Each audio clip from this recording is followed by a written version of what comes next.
Charlie's Angels. No! Yeah!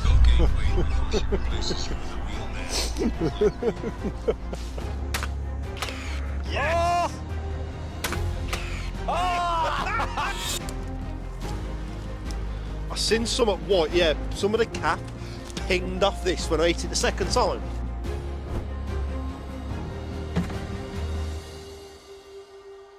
So welcome back to... I was going to say that.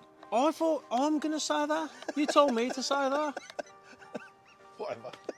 Welcome back to another episode. Welcome back, lads. Yeah, today we're talking about nailguns. Welcome back to another episode. Well, today we're going to be looking at the Hikoki and the Paslode first fix nail gun, looking at the differences, contrasting them, and having a bit of a point scoring system to see which one comes out on top. So now that the fun and games are out of the way, we're actually going to look at some of the differences between these two. Then we'll do a little bit of testing on some timber and work out what advantages they've got against each other.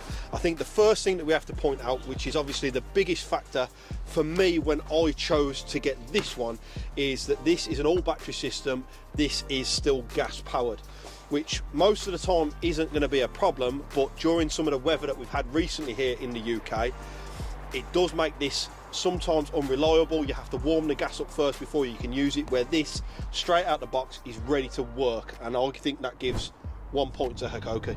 Now I'm going to talk about one of the biggest factors, especially when you'll be using it every day. The Hikoki is heavier than the Paslode. Now this might be a game changer for you, especially if you're using it day in, day out. So I think for that, it gives Paslode a point. Right, so now we're going to put a few nails in each into these two bits of timber and just see how these perform, driving in some 90mm first fix nails.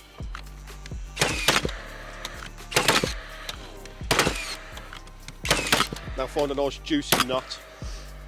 Find a nice juicy knot and try and stick it straight through it. Oh, see, that's slightly proud.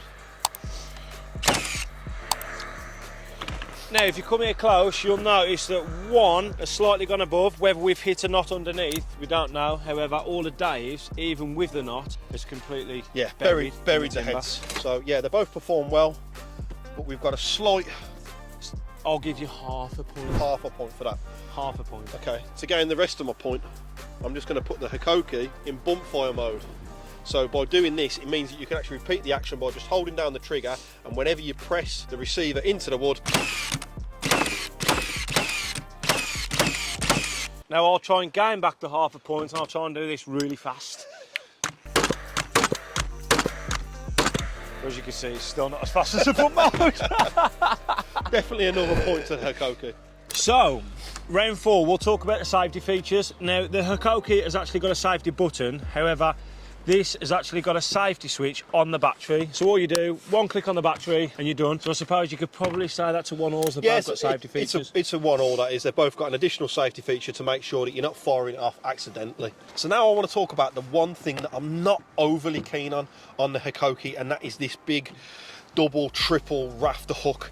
It never feels that stable and that safe when it is sat up there on a floor joist or on a roof timber, and they've obviously had to make it this big to allow for swinging out over the big battery that is in the end, where the Paslode always felt solid, always felt stable, never felt like it was going to drop. So that is definitely the one thing that does always pull this back for me slightly. I've got no faith in that rafter hook. And equally, because of this being so short, you can actually hook this on your belt and again feel safer if you had that on rather than that. Yeah, definitely. So 1 point to Paslode. Yeah, point for Team Paslode.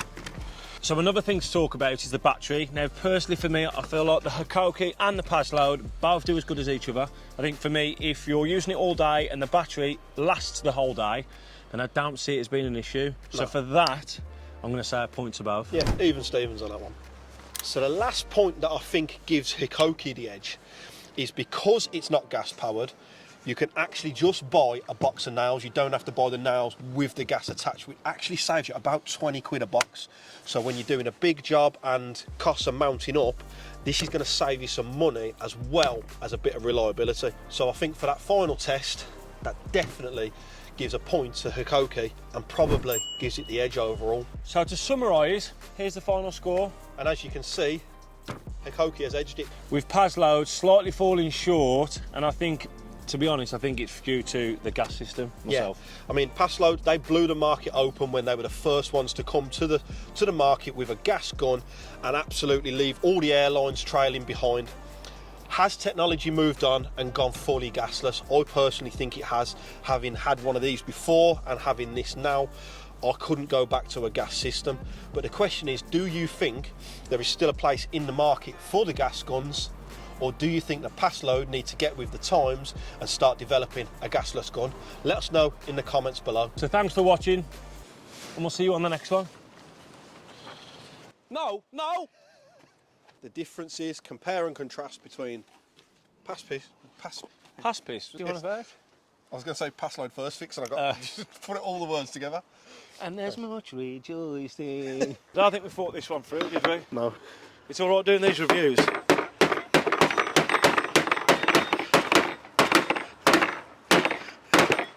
What has happened?